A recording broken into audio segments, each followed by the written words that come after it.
The White House this evening, where the Biden administration is warning any Americans who are in Ukraine to get out now, that a Russian invasion could be imminent. CBS reporter Natalie Brand live for us at the White House with the latest developments on this Russian threat. Natalie?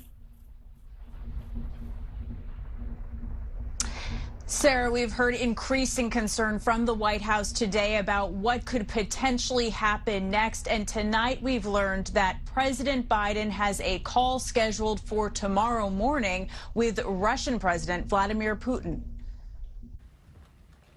National Security Advisor Jake Sullivan repeated an urgent warning from the president for Americans to get out of Ukraine immediately. The risk is now high enough and the threat is immediate enough that prudence demands that it is the time to leave now. Sullivan says intelligence reveals Russia has now amassed all the forces it needs to start a major military action against Ukraine if Russian President Vladimir Putin decides to move forward. We can't pinpoint the day at this point, and we can't pinpoint the hour, but what we can say is that there is a credible prospect that a Russian military action would take place even before the end of the Olympics. The president told NBC News' Lester Holt that he will not send U.S. troops into Ukraine to rescue Americans if Russia invades.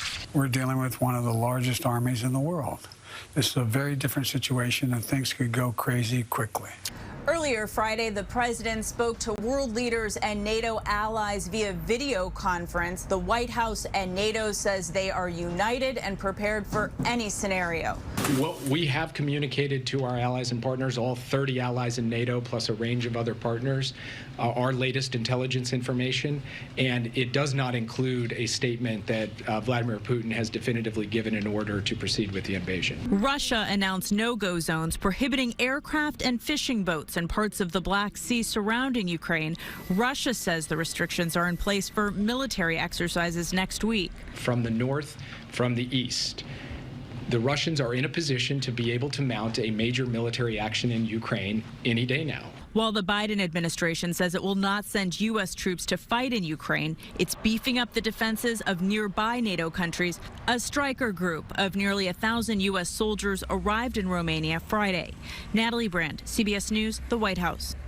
So, Natalie, before you go, I was just wondering, do we actually know how many Americans are in Ukraine right now?